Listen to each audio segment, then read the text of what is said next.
Cocktail characters, cocktail characters coming to you. What do you think about this headband? It's cute. Is it too young for me? Look down. No. Look to that way. Cute. Look to the other way. Yes. It's cute on you. Okay. You know how we grew up in the phase of like height? Oh yeah. You go back and then up. That's how the instinct to be like, I need to raise the back here feels very strong. No, just let it be. But then I feel like, is it too to your head, you know? No, you look good with your hair like that. Okay, thank you. I needed a compliment. I'm fishing. You don't have to fish too hard with me. I'll give it to you. Thanks. You're welcome. Oh, I cannot do a headband. I have so much gray. Even when my hair is freshly done, if I push it back, it's like, well, there she is. No matter what I do. Yeah. I'm kind of trying to hide the transition from my highlights because I'm a little bit behind on that. It takes time out of the schedule to go get that done. So much time. Hair takes too much time. It takes time. I can't be doing that. Every 6 weeks for the last 15 years, every 6 weeks for me. That's really impressive. If I don't schedule, so when I'm at the hairstylist, if I don't schedule the next time, always, I'm done for it. And that's what happened last time. So then I think about it when I need it. And then she's another 3 months out. She books out crazy. That's how mine is too. But my girl's only part-time now. Like she does it very minimally now because she went back to school and got another job. So she only kept a few clients and I'm like, I can't let go of my slot. Aww, yeah. So I book sometimes 2. There was times back in a few years ago that I would book because she was so busy and had such a full calendar that I would book 3 to 6 months in advance because we always knew I did it the same day every 6 weeks. That's kind of cool. Yeah. And I have to. If I don't, I forget. And then that's real bad. And then here we go. You're hiding with a headband. Hiding with a headband. Hiding with a headband. It's fine. Okay, so we're going to talk about something maybe a little kind of controversial. I don't know. Maybe not controversial, more intimate. These aren't the right words. No, I guess so. Close to home. Close to home. It could be, depending on what everybody's situation is. Yeah. Maybe opinion based. There's a lot of opinions in the world. There might be. I think there might be because I feel like I've watched people go one way with it and then it kind of felt like a whiplash of information coming out saying no, not this, that's ridiculous, let's do this. So but that's a lot of things. Let's right? Tell the people what we're talking about. Okay, no, I think mystery's nice. Let's just sit here. Let's do the whole episode. Let's speak in mystery the whole time. Never say what we're talking about. This is just opinions about something you'll never know. Here we go. Surprise. That seems like us. Oh my gosh. So we're talking about children choosing to be estranged from parents or choosing to leave relationship with them. I feel like it became kind of a phenomenon in the past few years. Yeah. I feel like it, I don't want to say more popular, but I think as the concept of boundaries started rising up with families or dysfunctional families, dysfunctional relationships, that this has become more of a common practice of I don't speak, or I don't have a relationship with my parents. Yeah. And it's not, we're not talking about abuse, obviously, or something like that is an obvious, very different, important choice a person would need to make. That's not what we're talking about. We're talking about situations where adult children are choosing to not just have boundaries, right, but to stop speaking to. Cut them out of their life. Yeah. And okay, so what was the stat that you found the most common age? It was in 20s. I think it said between the age of 23 to 26. Interesting. I think it seemed common in their 20s, which that makes sense to me. Okay, why does it make sense? If you're going to cut your parents out, if you're going to do it, this is the time.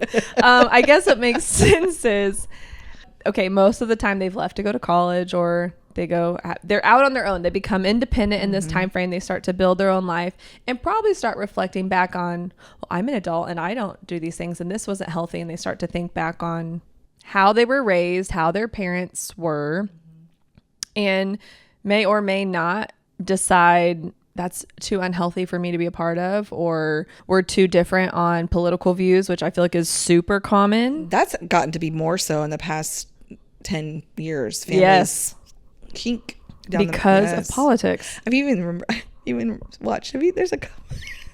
Do you remember an SNL episode? I can't remember who the guest was, and they were around like turkey dinner. Oh, they have done. And then the Adele song. Every time it started getting heated, Yes. hello from the other, and everybody started singing together. It like bonded them, and then they turned out they're like do they, and then they started getting heated about the next political. It's actually, I think that's so good and spot on.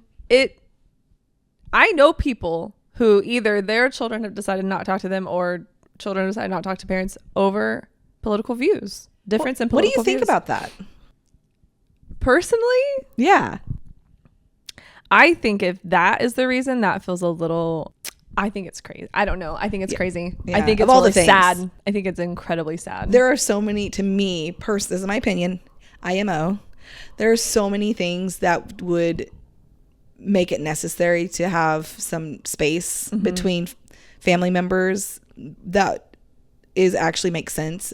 But that to me would make zero sense. To completely cut them out of my life over a difference of that. political views. Now, okay, difference is, hey, can we not talk about this? And then they just keep. Because that would turns be into more different. abusive. To me, that turns Yeah. into more like a verbal like battering. Yes. Where, hey, draw a boundary.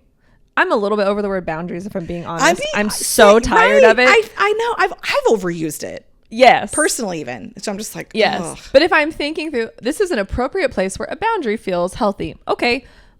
I think when we get together, let's not talk about politics. Yeah. Let's talk about kids and life and vacations and work, and unless you are a politician, I don't know. Right, which that's going to be difficult. But you, Uncle Stan, you don't talk about work because it's politics. You're out. We don't want to hear it. But I think it makes me feel sad for a couple reasons. One, and this goes into a lot, I think, my opinion on cutting parents out completely. One, is it valid for children to have frustrations with their parents?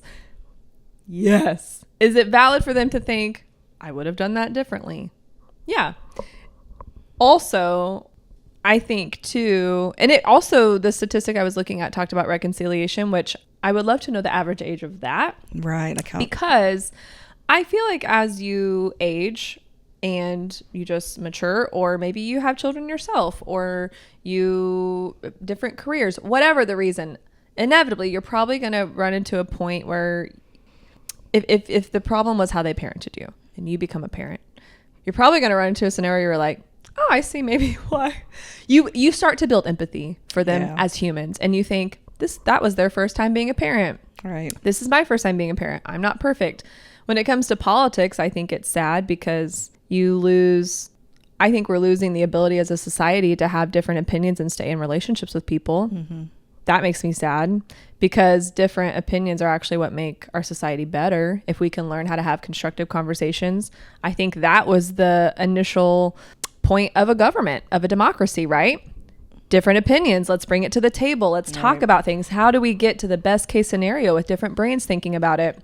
Well, we can't do that if we just cut people out. That's true. So I think that's the part that makes me sad, is we're losing how to work through difficult things without just saying, I'm done with you. Right. You know, that's not constructive. This is making me uncomfortable, so I'm done. Yeah. I think that for me, I think is where the pendulum swings back to the other side, because I can see why it may be important. There may be a mental health situation where it's like, again, boundaries. Right, boundaries. Yes. And if those keep getting butted up against, that's different. you'd say, hey, this boundary for this specific reason, this is why we're having to have this boundary.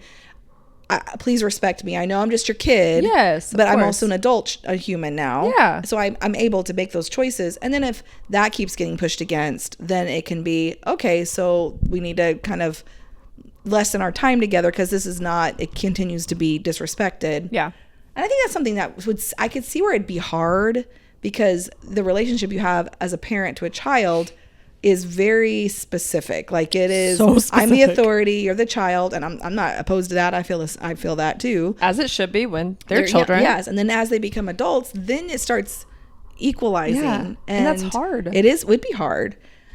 But as if you're truly being self-reflective as an adult parent with an adult child, Yes. then you really have to start preparing yourself for this is how they, and, you know, like they get to choose. There and has to be some self-awareness on both parties. yeah, Right? Yeah. I mean, the parent to be, you know what? They're an adult and they can have this opinion and they're going to live their life. Like, you've raised them. you've done what you can do. Here they are. And I think a level of grace on the child, which I was not always good at this. I think back as a young adult and think, gosh, why can't they just a little bit? So then now I'm a parent to little kids, and I think I can maybe see why it would be hard to start just letting go of that authority, or this is my opinion, this is what I think you should do, instead of being like, they may not want my opinion, they may not, whatever, right? And so I think a level of awareness on both sides and empathy on both sides too. These people, everyone's trying to navigate this for the first time in their life. You know what I mean? Yeah. Everyone's at this crossroad for the first time, navigating it together. Let's have some awareness and some empathy there. Yeah, for sure. But I do think it's on the rise for sure. I mean, there are multiple people that either I've been told like through the grapevine, like, hey, I'm my cousin or whatever, right, that it's happening. And and sometimes I've heard too that parents don't understand why. See, that really is sad to me, because that means that there was no constructive conversation to try to remedy this before we just cut it off. That is a different level.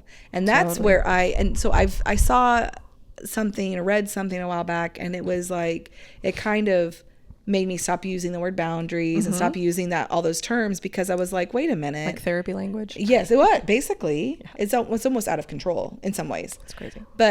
And I'm guilty. What she was saying made so much sense, because there's that the way they're doing it, the why of it. It's the kind of an epidemic of, again, not having the hard conversation and just wanting it your way without any kind of consideration or trying to work through it or whatever.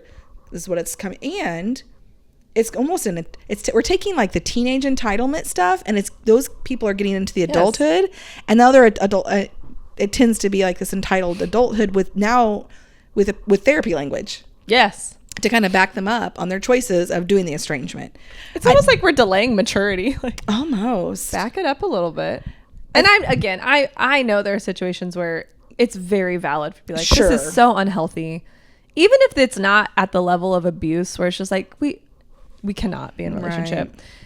And I think there's people in my mind right now that I'm like, it feels like a death to the parent. And they're like, even if you think something politically, you think something different religiously, like every aspect, if you're completely different, you're my kid, like you're my kid. And of course I'm not navigating this perfect. This is a shock to, whatever the situation, but I can't imagine anything that my kids would do that would make me, that if they were to cut me, I'd be like, I will work to try and get past it, because I love you and I want to be in a relationship with you. Yeah. And I'm sure parents are not navigating that perfectly. Sure. Of course, right? Imperfect human, on both sides of this. Both sides. I don't know, it just makes me really sad. And I think that we're losing the just family wisdom and how to learn from parents instead of just throwing the baby out with the bathwater of, like, they have wisdom. They have lived longer than you. I don't know. Yeah, I find it interesting too. Well, and I think there's a level of respect that's not either being like, maybe kids might feel like it's, you have to earn my respect. I think, and people are, and that's true.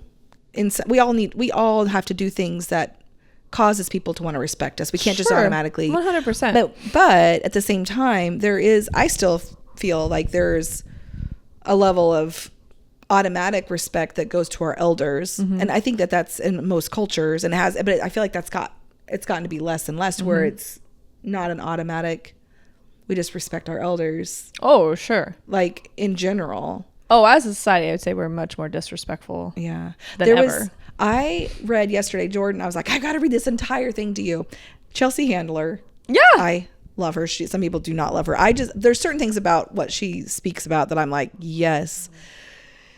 She's funny, but she's also highly inappropriate sometimes. So I don't recommend her most of the time. But yesterday she had posted, she's like, it's vacation season and I'm sending this email to my family again. Oh my gosh. If you get a chance to look at it, it's like probably 6 slides. I think, you sent it? I did. Did I send it to you? I read it. Did you read it? It was amazing. It was so good. Yeah. So walk through the gist of it. Okay. Well, she didn't list names, and it was just like A, B, C, D. Yeah. Whatever. Here's my family. And she basically was like, I have this beautiful opportunity to afford these gorgeous vacations, and I want to treat my family. But from here on out, this is how if you want to come and be part of it, nieces and nephews, it sounds like, yes, cousins, nieces, I don't and think nephews. she's talking to her parents. No, not her parents, and not her siblings. Yeah. Maybe some of them. But she was basically like, because she doesn't have her own children, but she adores all of her nieces and nephews and does this. So she's like, I rented this home, and it's a perfect fit for us and our family and what we like to do. When you're here, the people that rented us this home, they made a special consideration and let us stay here, even though they don't like having big parties here, but they let us. So pick up your trash. Do you think they're going to ever want to rent to us again if your beer bottles are all over the lawn? Right. How about when we're all together? We don't have to spend 24 hours together when we're on vacation, but when we are together as a family, eating dinner, playing games, I expect you to not have your phone in your hand, and that you have to participate for 1 hour. I love it. That's all I'm asking for. And guess what?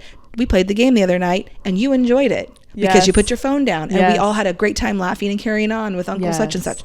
Love it. Also, if you use the last of something, make another for instance, margaritas. If you drink the last pitcher of margaritas that I made, you go ahead and make another pitcher for everybody. Or, like I specifically buy XYZ because it's special. You don't get to eat the last of it. Right. If you, I'm just like, yes, it was so good. It was so good. The other thing she said in there too that I thought was really good was about people that work for her. Yes. People cleaning. Yeah. She pays people to come in every day to clean up. Yeah. Which is what a amazing. Privilege, right? But I love that she said, these people do not work for you. They work for me. And I have conversations with them, and I talk with them, and I offer them like, hey, can I help you carry that thing? And we're respectful to those people. Please and thank you. You don't instruct them. They don't work for you. I thought it was so good. It was so good. Oh, and she's like, I don't want to watch my sisters clean. Yeah. On their vacation. Yes. You help clean. If you see your mom cleaning, you go over and say, I got this. Yes. And load your dishes. Do not leave your dishes where you ate. You don't get to have seconds until everybody else gets their first plate of food. Which is just, I don't know. I loved the whole email. Everything about it. I was just like, yes. And it even said like, we don't overdrink because we want to have a good time. But just talking about how do you conduct yourself at a party? Conduct yourself, We're not wasted. No. But just enjoy yourself. It was so good. Everyone should go read it. Yes. And the way she worded it was like. It was pointed and funny and assertive and kind and loving. And I was like, I want you here, but you don't have to be here. I love that she posted it. I know, me too.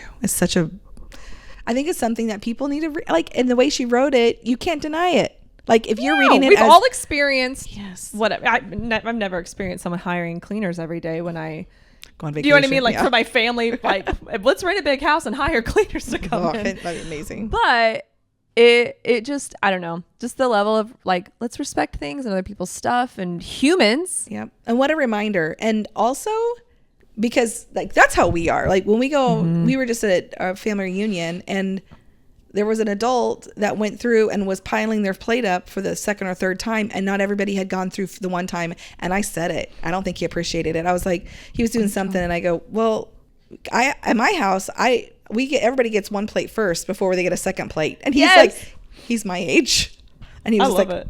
And then he backed away. I'm tired of it. It's so rude. Yeah, it's rude. But full circle moment. It's rude. I'm going to bring it up and talk to you about it. It's true. Relationship, having troubles, relationships I'm frustrated with, relationship with parent, that whatever. Right. I'm going to bring it up and Let's talk have to a you about it. conversation. Now, if you have made efforts and all the things and it's like, we can't, whatever. Yeah. I don't know. I look at my mom. She had parents that were not good parents. She ended up being adopted by her grandparents when she was 8 or 9, I think. Oh, that's a they tough literally age. put her on a plane and shipped her back to Joplin, and has incredible trauma from her childhood, just not good situations, things that kids should never be around. Her dad, my grandpa, died of a drug overdose, and I think I was like 2. Her mom is still alive, and with all of that, she chooses to stay in relationship with her mom. Mm-hmm. And her mom has never been maternal to her, usually needs something from her when there's a conversation. And it's been such a good lesson in respect for elders, boundaries, because my mom has had to have boundaries over the year. Oh, because for sure. My grandma is a very unhealthy person. She is in her old age and still does all the same things. And but my mom habits. still chooses to talk with her, and she has to make sure she's in a place where she can handle that, right? Like there have been times where she's like, I've got to take a break from communication, but it's never been like, I will just cut you out for the rest of everything. And that's a good that example. lady has never really been a mom to her. She's not earned your mom's respect in any way, shape, form. Mm-hmm. Yeah. I've maybe been around her 3 times in my life, and she is actively trying to help figure out how she can help her, because she knows she's about to be at end of life, and like, well, I'm going to walk her. Nobody else is going to walk her home. I'm going to do it, even though this is where we're at, and maybe I'm frustrated by it, but that's a great example. Thanks for sharing that. Yeah. I think that goes to show like that there's the boundary, right? There's a boundary. There doesn't have to be a full cutting off, but there definitely has to be a definition created that keeps everybody in a healthy place. Yeah. Because of just how the interactions are, or not right now. We need a little break. Need a break. But call me if you need me. Kind of like it's not like you're going to deny. Right. But I remember as a teenager, like a later teenager, when I was understanding concepts of relationships, and I'd be like, just never call her again, right? Me and my like teenage. Sure. And she would say, and she said over the years, like, she gave birth to me. If nothing else, she gave birth to me. Yeah. I am here because my mom chose to have me, and she could have chosen something different. Yeah, it's true. And that's the real basis of it. It's the real basis. But and I am really proud of my mom in that respect, because watching her go through that, like, I've watched her have this relationship that has not been great as long as I've been alive, and was not before that, and she's still choosing to help her. And there's nothing that's unhealthy about choosing to be forgiving too, right? And letting love cover over that. At the end of the day, affects the person holding it more than anything. Yes. Yeah. That's exactly where my thought is at too. It's actually good for you. Yes. Well, I don't know. That's a heavy topic, and I do have more. I have more thoughts about it, but I also think that it's very hard to like. You have to navigate that too, because for me, there's personally, so much nuance in it. Yeah, I have more thoughts and feelings on it, but I do think that that's the basic concept of how far is too far versus what's the right thing to do and the healthy thing to do that keeps us in relationship, but also keeps some peace and some balance. Right. And I don't know if there's ever an exact right answer. Like, this is what you should always choose to do. Who are we to have that opinion of any relationship that we're not a part of, right? But I do think maybe good clarifying questions of, is this worth not having a relationship over? Right. I don't know. Things to ask yourself. Yeah. And I just itched my palm of my hand, and I'm not supposed to do that around Evie because she has an ick with it. I'm really sorry. Did you hear it? Ick with itching your palm? Oh, like the heel of a foot? Like she hates when I go. Also, especially like you just like itch it. It's like nails on a chalkboard. I just did it, and I was like, you should have done it in the mic. She just got like red faced over it. No one itched their dry skin. She has boundaries with me. I love it. And hey, you know what? And she's talking to you about it. Yeah, and I think that's the healthy option. Okay. And then I go. Yeah, and see, this is you crossing. Whoopsies. I'm not respecting the boundaries. It, okay. I guess we're estranged now. Talk to you never. This is the line. This is it. All right. All right, Well, well. maybe you should go have a drink. And just contemplate life. That's right. I don't know. Enjoy. So I'm gonna try something different. First of all, I failed to get pineapple juice, so I have some pineapples. We're gonna mush. Was that in your fruit medley? There was also my fruit medley. Buy your fruit medley and you get... All the things, everything you need. I love that. Okay, so we're We've gotten 2 drinks out of a fruit medley. Yeah, we did. I'm smushing it. Okay, so we're gonna do it's kind of like a rum sour. Oh my gosh. I'm interested to see how this turns out. Did you come up with this? Yeah, kind of. Okay. I got some ideas. You got inspired. Inspired, and we're gonna try it. We've had this before. We've used this yummy rum We before. love this rum. Yeah, it's so good.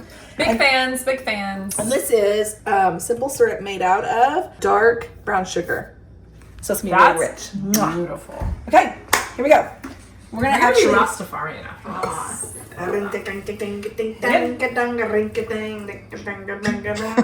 Hey, let's. Yes, Kind 2 of. ounces of that. Okay.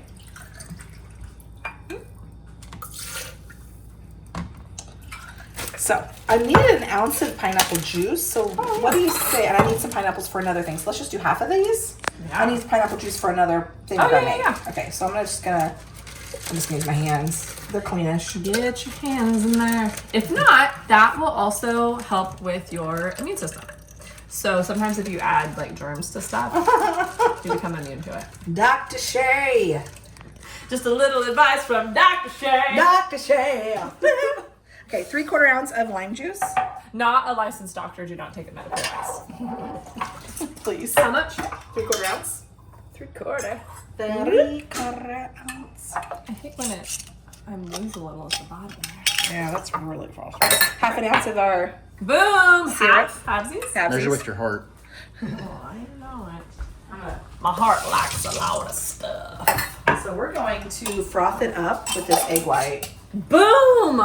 So you're gonna shake Oh, it. that's actually, let's do this first. We're making this up as we go. It tastes chocolate. I just separated an egg white out, as you can see. If you've Oh never, my gosh, that smells so good. if you've never used an egg white in a drink, I'm telling you, don't be scared and you're missing out. You have done this. You did this when we first started working together. Yes. You made old fashions. No. Was I it? made whiskey sours. Oh, that's right, whiskey sours. Because Jonathan likes whiskey, Uh-huh. and that was one of the better drinks. So I've ever good. had. I'm gonna do the whole thing in there because it doesn't really matter. Okay, that's when I knew I liked you. Really? At I that mean, moment? actually, I knew when you had your little cute little yellow shirt on. When we met. Are we cute? Are we cute? Am I shaking? Shake it. Okay, I'm gonna try to sit and shake. Okay, sit. If you shake. have to sit while you're shaking, This is how you. There's a little bit of water on it. shake Yeah, again. shake it. Okay. Ooh, that does smell good. Ray, Shay Ray. Shake right gay. Shay Ray. Gaba. It's a Shay way. Gaba. Who called you that? Gaba. Was it Evie that called you that? Gaba. I think it was one of the kiddos in our orbit. It wasn't just Gabe, it was Gaba. Aww. Okay, so we're having some issues with it. Do you happen to have a? No, we're just gonna go with this. What do you mean? Well, all the pineapple chunks. Oh, it's soaking her up. Yeah, it's It'll good. be okay. This We're is a gonna taste. have a lot of content on this particular part. So these would normally be in a chilled coupe glass, Oh, but I didn't okay. feel like dealing with that. So we're just I'm love being a lazy bartender today. And if I was trying to be fancy, all right, I think that's gonna be as much as I can get out because those pineapple chunks, they soaked it up. All right, look at that like foaminess on top. It's gonna make it. Cheers. That smells so rich and sweet. Let's go try it. What is this? A pineapple rum sour. Oh gosh. Oh my gosh. It's like velvet. Oh my god. So the outfit is like a yellow velvet being something. Yes. Oh my god. yellow velvet. But also there's like she has like dark gold skin and gold sandals on. Yes. She's so Gold jewelry. glowy and tan. She's so glowy and tan. kind of like you right now. Glowy and tan. I think. You as well. Our summer skin is like really so good. Oh, It's just gone. This is okay. I'm so glad that I didn't have pineapple juice. Me too. Oh my gosh. You made your own drink. Okay, It's so so good. I can't even talk what about did we it. do? We did 2 ounces of rum. Mhm, dark rum. Dark, that's a difference. Yeah. Okay, then we did. Like a quarter cup of pineapples. Yeah. Pineapple chunks. Muddle Muddle it in there. They were frozen, then thawed. I think that added to like The juiciness. Yes. Okay. 3/4 ounce of lime. Yes. Okay. Half Then- ounce of brown sugar simple syrup. Sorry. Brown Brown simple syrup. sugar simple syrup. So make simple syrup with dark brown sugar. Yep, and an egg white, and you dry. Oh, there's a chunk in there. You dry shake it, so no ice in it at first, so that way it gets the egg Yep. nice and mixed in and fluffy. And then we put in some ice, shake it, put it in a This coupe is glass. so good. This is so good. Okay, so in a coupe glass with like a pineapple frond. Oh my gosh. Wouldn't that be so yummy? I'm having a party, and this is the featured drink. And you have to wear yellow and gold jewelry. It's a sunshine party. Sunshines and pineapples. Enjoy. Thank you so much for joining us today. Yes, thank you so much. We really appreciate it. And if you'd like to get in touch with us, you can email us at cocktailcharacterspod@gmail.com. Yes, or you can like, follow, subscribe, all of the above. We're on Instagram, we're on TikTok, we're on YouTube, we are on Facebook, we are on Apple Podcasts, we're on Spotify. So please find us on all those platforms or whichever one you prefer. Yeah, we love it. And special thanks to our production crew, our one-man show, Gabe. Yes. Keeping it together for us, Highland Forge Media. Yes, he's amazing. This podcast would not have happened without him. The consistency, the level of production. It's Fantastic. all gotten better since they've been involved. So yeah, it's been wonderful. Thank you so much.